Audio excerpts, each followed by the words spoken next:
मध्य प्रदेश में सोयाबीन किसानों के लिए जिस भावांतर योजना का ऐलान किया गया, जोर शोर के साथ शुरू की गई, ढिंढोरा पीटा गया, उस भावांतर योजना के तहत किसानों को पैसे देने के लिए सरकार के पास पैसे है ही नहीं, और बल्कि सरकार मंडी बोर्ड को गिरवी रखकर पैसों का बंदोबस्त कर रही है।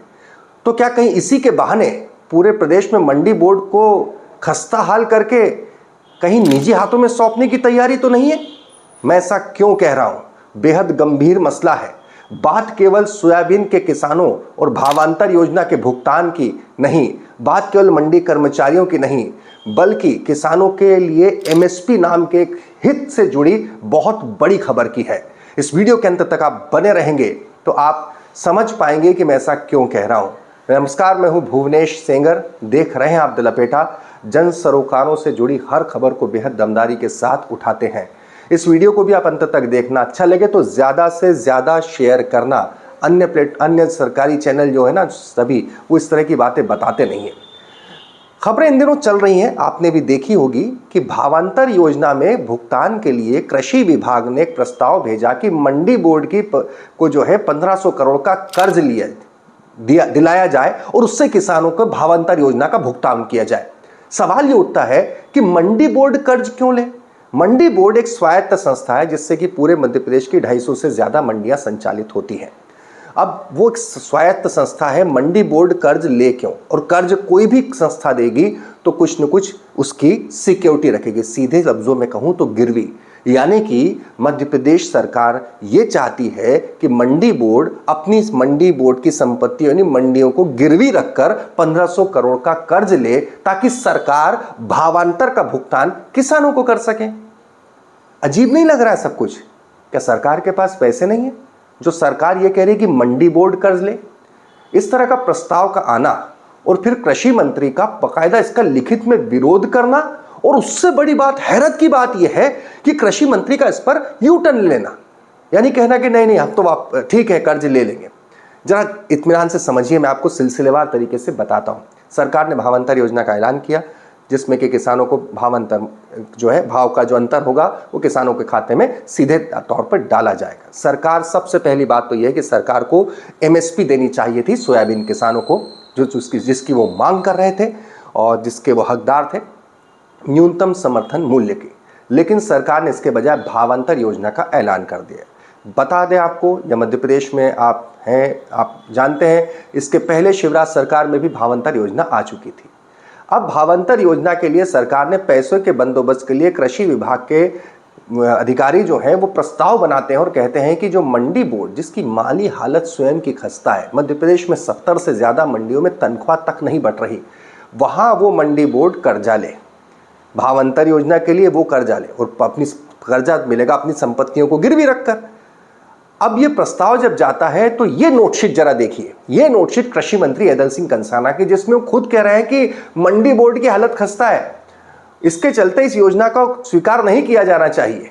इसी को लेकर पूरे प्रदेश में मंडियों के जो कर्मचारी हैं, जो जानते हैं जिन्हें तनख्वाह तक ढंग से नहीं मिल पा रही है, मंडियों में सुविधा नहीं है, मंडी टैक्स चूंकि पहले 2% होता था, अब कम करके 1% कर दिया गया, और कपास में तो 50 पैसे कर दिया गया, 0.5%। तो ऐसी स्थिति में मंडी बोर्ड की जब माली हालत खस्ता है, मंडियों में तनख्वाह नहीं मिल रही है, तो कर्मचारियों ने विरोध जताया, सड़कों पर उतरे, काली पट्टी बांधकर उन्होंने विरोध जताया। वो क्या कह रहे हैं ये सुनिए, और इसके बाद कृषि मंत्री का इस पर यू टर्न। और मैं आपको कहना चाह रहा हूं शुरू से कि क्या इसके जरिए मंडी बोर्ड को इतना जर्जर करने की साजिश है? पहले जरा सुनिए मंडियों के जो कर्मचारी हैं वो क्या कहते हैं। आज हमारे संयुक्त संघर्ष मोर्चा ने के नेतृत्व में पूरे मध्य प्रदेश के मंडी कर्मचारी अधिकारी आज काली पट्टी बांधकर विरोध कर रहे हैं। विरोध करने का हमारा मुख्य कारण है, शासन अपनी जो भावांतर सोयाबीन योजना जो चलाना चाहता है उसके लिए मंडी बोर्ड को गिरवी रखकर 1500 करोड़ का लोन लेना चाहता है, जो हम इसके लिए तत्पर नहीं है, हम सहज तैयार भी नहीं हैं। हम इसका विरोध करते हैं। शासन को अपनी योजना चलाना है तो केंद्र सरकार से मदद ले, अन्य कई जगह से ले। मंडी बोर्ड से शासन पहले ही 1082 करोड़ रुपए चल रहा है, 750 करोड़ एक चल रहा है, 500 करोड़ रुपए एक चल रहा है। हमारे हज़ारों करोड़ पहले ही शासन की तरफ है, वो वापस नहीं हो रहे, उनका ही हम ब्याज भरते भरते आज हमारा आ रहा है। मंडी बोर्ड की सालाना इनकम 300 करोड़ तो है। जब हमारे माननीय कृषि मंत्री जी ने स्पष्ट रूप से कह दिया है कि हम इस मंडी बोर्ड से हम लोन देने में हमको तकलीफ है, अड़चन जाएगी, जिसके कारण मंडियाँ प्रदेश की बैठ जाएगी। कर्मचारी, किसान, व्यापारी, हम्माल, तुलावीट सभी के जीवन यापन पर इसका प्रभाव पड़ेगा। मंडियाँ बंद हो जाएगी तो सभी के रोजगार पर इसका फर्क पड़ेगा। इसलिए वेतन, भत्ता, पेंशन कहाँ से दिया जाएगा? इसलिए हम इसका विरोध कर रहे हैं। हम शासन से निवेदन करते हैं कि योजना चलाना है, आप योजना चलाएं, हम उसके लिए हमारी कोई आपत्ति नहीं, लेकिन आप इसके लिए जो भी आपको लोन चाहिए, पैसा चाहिए, आप केंद्र सरकार से ले। इसलिए आज हम इसका विरोध कर रहे हैं। 24 से 28 तक हमारा विरोध रहेगा। 29 तारीख को हम एक दिवसीय अवकाश लेकर प्रदेश के सारे कर्मचारी, अधिकारी मंडी बोर्ड जाएंगे, वहाँ गेट मीटिंग करेंगे और अपनी बात रखेंगे। और हमारी जो बरसों से मांगे हैं, आमेलन की, उच्च पद प्रभार की, वेतन विसंगति की, पदनाम की, हम माननीय प्रबंध संचालक से निवेदन करते कि हमारी वो मांगे पूरी की जाए। हमारी मांगे नहीं पूरी की जाएगी तो हम आंदोलन करेंगे, हड़ताल करेंगे, जिसकी जिम्मेदारी शासन प्रशासन की रहेंगी। कृषि मंत्री के विरोध के बाद अब जो खबर चल रही है मीडिया में कि कृषि मंत्री अपनी बात से पलट चुके हैं। लिखित में उन्होंने विरोध किया नोटशीट में कि इस प्रस्ताव का, लेकिन सरकार है, कृषि मंत्री अदल सिंह कंसाना को खुद के महकमे की खबर नहीं होती है। उन्हें कह दिया होगा कि सरकार ये चाहती है कि कर्ज लिया जाए।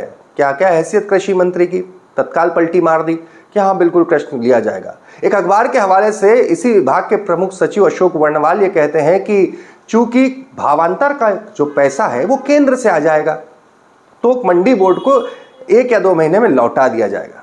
आदरणीय वर्णवाल जी, इसके पहले 2017-18 में भी जब शिवराज सरकार में भावांतर योजना लागू की गई थी, तब भी 500 करोड़ का कर्ज मंडी बोर्ड के जरिए लिया गया था, जिसका आज तक कोई भुगतान नहीं हो पाया। अब सवाल यहाँ पर ये उठता है कि ये 1500 करोड़ के कर्ज के तले पहले से जीर्ण शीर्ण मंडी बोर्ड को, यानी जो एक स्वायत्त संस्था है, ऑटोनोमस बॉडी है, उसे क्या पूरी तरह से ध्वस्त करने की साजिश है? याद कीजिए उन 3 कृषि कानूनों को जिनके विरोध में पूरे देश के किसान खड़े हो गए थे और जिन्हें केंद्र सरकार ने वापस लेना पड़ा था। उसमें सबसे बड़ा APMC एक्ट का मसला था, क्योंकि किसानों के लिए जो MSP है, जो न्यूनतम समर्थन मूल्य है, उसका एश्योरेंस तभी हो सकता है जब मंडियां अस्तित्व में हो, मंडी एक्ट लागू हो, तभी MSP का जो अस्तित्व है वो कायम रह सकता है। तो सवाल यहाँ पर बड़ा ये उठ रहा है कि क्या कहीं इसके ज़रिए सरकार की ये योजना नहीं कहूँगा, योजना तो पॉजिटिव सेंस में, कहीं ये साजिश तो नहीं कि मंडी बोर्ड को जीर्ण शीर्ण कर दिया जाए, माली हालत इतनी खस्ता कर दी जाए कि उसे BSNL के तौर पर जो एक उदाहरण है हमारे सामने, ऐसा कर दिया जाए कि वो BSNL हो जाए और उसके बाद में निजी हाथों में सौंप दिया जाए। ऐसे नहीं तो वैसे ही सही, न मंडी का अस्तित्व रहेगा, न किसान MSP की बात कर पाएगा। इस वीडियो को आप ज़्यादा से ज़्यादा शेयर करना। इस मसले को लेकर बहुत जो नेता प्रतिपक्ष से लेकर कई लोगों ने लिखा भी है सरकार को, लेकिन सवाल है कि सरकार अभी भी अडिग है 1500 करोड़ का कर्ज मंडी बोर्ड की परिसंपत्तियों को गिरवी रखकर लेने पर। आप इस बारे में क्या सोचते हैं? आप अपने जो भी आप सोचते हैं, जो भी आपके पास में जानकारी है, हमें कमेंट में ज़रूर लिखिएगा। लिंक को ज़्यादा से ज़्यादा शेयर करिएगा। धन्यवाद।